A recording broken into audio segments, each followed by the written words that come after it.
This Ask Energy question is a very popular one this time of the year, and it is how many grams of carbohydrates should I eat during training or racing? Great question. And unfortunately, I do not have a simple answer for you. Now, let me back up and I'll kind of set the scene. So, what do we know from research right now? 2025, what is the research? Well, the research basically says that everybody, every athlete, should consume between 30 to 90 grams of carbohydrate per hour. So that's 120 to 360 calories per hour. Now, that's research, okay? Obviously, has not been done on a wide population, genders, ages, different sports. So we have to just kind of generalize it right now, right? Assume for what it is. Okay, so that said, that's a huge range, number one, right? I mean, that's a 60-gram range. Where do you start? Where do you fit? I mean, do you just kind of go out for a run or a ride or a hike or whatever, and you just start putting down gels or sport drinks? Well, you can, certainly. But let me help you with this process first. So maybe this is how I think about it in my mind with like a flow chart. This is the first question you should actually ask after the how many grams of carbohydrate should I eat during exercise? Do I have or am I prone to GI distress during exercise? So that could be flatulence, that could be bloating, that could be vomiting, nausea, GERD, anything like that, reflux. Okay. If you are subjected to that, or you've had that before, or you're just prone to it, then I would honestly recommend you're going to follow one route here. This route is a lower, simple sugar carbohydrate during training and racing. So let me unpack that a little bit. So most products on the market that provide sugars for exercising, right? The packaged, the sport nutrition products, most of them are a combination of glucose, maltodextrin, and fructose, most of it, right? You have a few that are like cyclic dextrin. You have one that is a more of a super starch, or it's called Live Steady from UCAN, right? Those are not your simple sugars. So I'm just talking about simple being maltodextrin, which is kind of complex. Yeah, let's not get into it, but it's metabolized very similarly. So we're really lumping in the whole simple sugars, maltodextrin, glucose, fructose. Okay. That's probably 90% of the products, if not more, on the market. All right. If you are prone to GI distress or you have it, do not use those. No, those usually trigger GI distress symptoms. So you actually want to use products like cyclic dextrin or the Live Steady from UCAN, right? And there's a few products on the market with especially the cyclic dextrin. Those usually are easier on the system when it comes to GI distress. Okay. Now, let's continue down the GI distress route. If that's you and you're using those, I would recommend anywhere probably, and I don't know you, right, but anywhere between about 20 to 40 grams of that carbohydrate per hour. Now, to start with, certainly you can train your body to assimilate more if you want to, but usually that 20 to 40 grams per hour is pretty safe in that GI distress model. Okay. Now, let's go the other route. You are a person who does not experience GI distress. You're one of the lucky ones. You've got an iron gut. Congratulations. I wish I had your digestive system. Now, that said, should you consume between the 30 and 90 grams of carbohydrate per hour? You certainly can. But now before I answer that question and get into that, let me actually get into the what type of sugars or what type of carbohydrates. Well, because you don't have GI distress, you actually can open up your options a little bit more. So now you can look at products with maltodextrin and glucose and fructose and the glucose fructose ratio of 2 to 1 or 1 to 0.8, right? So you can look at these different things, absolutely.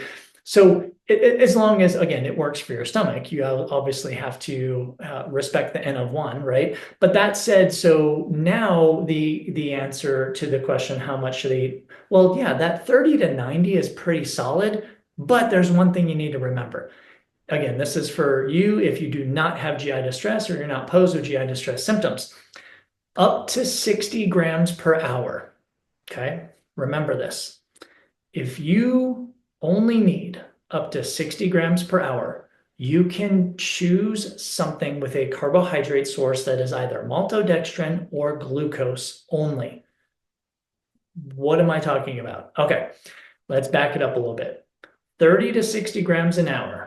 It can be maltodextrin or glucose. It does not have to have a fructose component. Now, it certainly can, but here's the deal with fructose. One, if you do have GI distress, by the way, you do not want to introduce a lot of fructose because that can also trigger your symptoms. Okay, back to this.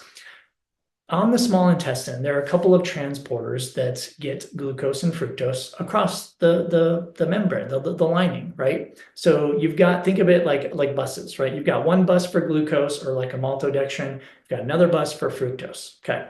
Now, if you want to get sugar across your small intestine to be able to utilize in your body, then you want to use one or both buses. Now, here's the thing. Up to 60 grams per hour, you can just use the glucose bus, glucose maltodextrin, okay? You do not need to incorporate the fructose bus at all. The fructose bus only gets incorporated if you need more than 60 grams per hour.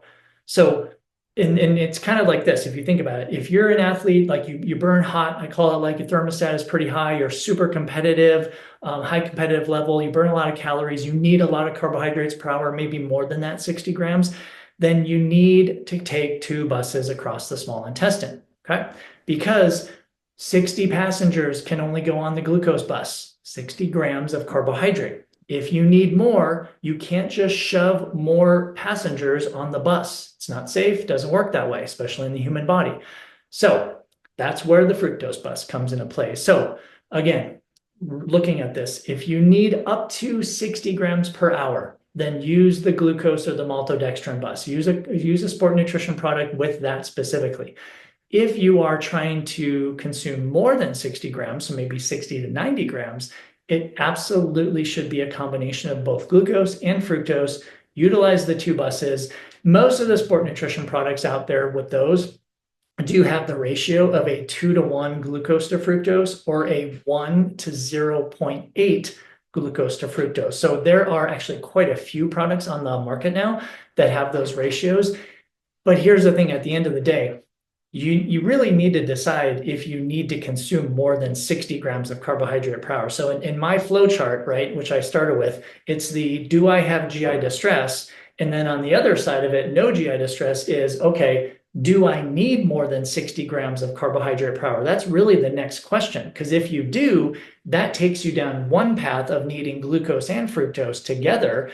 But if you don't, like maybe you do shorter distances, maybe you're more metabolically efficient, you don't need as many carbohydrates per hour, again, maybe that 30 to 60 grams per hour, then you can absolutely just choose a one source carbohydrate, which is a maltodextrin or a glucose. So hopefully it's kind of getting to the question of, well, how many carbs do I need? Without, I guess here's the last part of my answer here is, the best way to know how many carbohydrates to eat, and I'm actually seeing this a lot right now with this whole revolution of training your gut to assimilate and metabolize more carbohydrates. Nothing wrong with that if you want to do it, but 2 things. One, you should probably take at least 2 to 3 months to do that because your stomach is not going to like it, right? I talk more about that. I actually describe the protocol that we know based on current research in my newest metabolic efficiency training book, if you'd like to pick that up on Amazon. The second thing is this. If you really want to know how many carbohydrates to eat, like if you're like, man, I think I do burn hot, I think I do need a lot more carbohydrates than somebody else or whatever, go get it measured, right? That's what metabolic efficiency testing actually does, is that's one of the parameters of the test, is to determine how many carbohydrates you use throughout a different range of intensities of exercise, so we can actually show you or give you your carbohydrate prescription per hour. So instead of guessing, right, you'll actually know it. So test, don't guess. So if you have the availability to have it measured, please have it measured, because that's really the only way to know how much your body individually needs of carbohydrate per hour. But that's it. If you don't have the ability to do that, and by the way, you can find testing centers all across the country and actually the world via the eNRG Performance website. There are a bunch of metabolic efficiency training specialists that provide this testing. So go over to eNRGperformance.com and you can find that information. Now, back to well, I don't have the opportunity to go get it measured. Okay, here's what you should do. If you do not have GI distress, start with 30 grams per hour, okay? Maltodextrin or glucose. go out and train for a couple hours. Just note subjectively how your energy level is, right? Then the next time, try 40 grams per hour, right? Then try 50 grams per hour. What you're trying to get at is that ceiling, and you'll know the ceiling because there's kind of a sweet spot, and maybe your stomach feels a little too heavy when you eat more, but maybe you don't have a lot of energy when you eat less, right? It's totally subjective, but unfortunately, if you don't have the ability to measure it going in for a metabolic efficiency test, you have to go through these experiments, but always start lower so you can kind of see and note subjectively how your energy level is, how your performance data is. So your pace, your power, your speed, even your rating of perceived exertion. And then week after week, you can build on that until you find your sweet spot in terms of how many grams of carbohydrate per hour. Okay, that was a very long-winded answer there, but again, hopefully you understand this is a very big topic, right? It's not as easy as saying, oh, you should eat 50 grams of carbs per hour, right?